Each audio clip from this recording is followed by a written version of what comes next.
بسم اللہ الرحمن الرحیم۔ بسم اللہ الرحمن الرحیم۔ بارش کے وقت کی دعائیں۔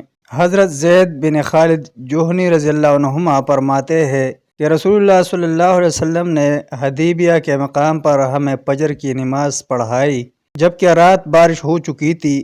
آپ صلی اللہ علیہ وسلم نے لوگوں کی طرف رخ کیا تو فرمایا، کیا تم جانتے ہو کہ تمہارے رب نے کیا فرمایا ہے؟ صحابہ کرام رضی اللہ عنہم نے عرض کی، اللہ اور اس کا رسول صلی اللہ علیہ وسلم ہی بہتر جانتے ہیں۔ آپ صلی اللہ علیہ وسلم نے فرمایا، اللہ نے کہا ہے کہ میرے بندوں میں سے کچھ مجھ پر ایمان لانے والے اور کچھ میرے ساتھ کفر کرنے والے ہو گئے ہیں۔ جس نے یہ کہا کہ اللہ کے فضل اور اس کی رحمت سے بارش ہوئی ہے، وہ مجھ پر ایمان لانے والا اور ستارے کے ساتھ کفر کرنے والا ہے۔ اور جس نے یہ کہا کہ فلاں ستارے کی تاثیر سے بارش ہوئی ہے، وہ میرے ساتھ کفر کرنے اور ستارے پر ایمان لانے والا ہے۔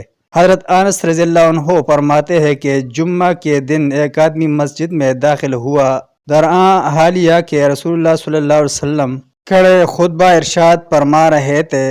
اس آدمی نے کہا، یا رسول اللہ صلی اللہ علیہ وسلم، مال ہلاک اور راستے منقطع ہو گئے ہیں، لہٰذا اللہ سے دعا کریں کہ وہ بارش نازل فرمائے۔ رسول اللہ صلی اللہ علیہ وسلم نے دونوں ہاتھ اٹھائے اور یہ دعا کی، اللہم اغثنا، اللہم اغثنا، اے اللہ ہم پر بارش برسا، اے اللہ ہم پر بارش برسا۔ حضرت انس رضی اللہ عنہ کہتے ہیں، اللہ کی قسم آسمان پر کوئی گھٹا یا بادل کے ٹکڑے نظر نہ آتے تھے، اور نہ ہمارے اور جبل صلعہ کے مابین کوئی فصیل یا مکان حائل تھا۔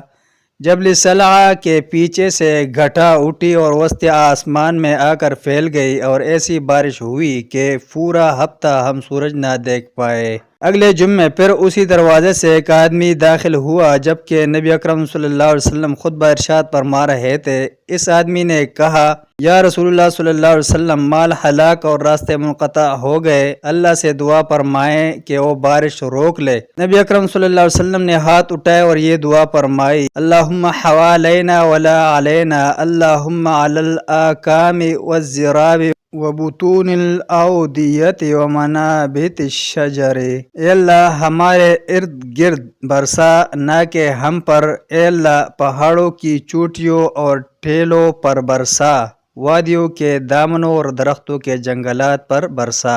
اسی وقت مطلع صاف ہو گیا اور ہم باہر نکل کر دھوپ میں چلنے لگے۔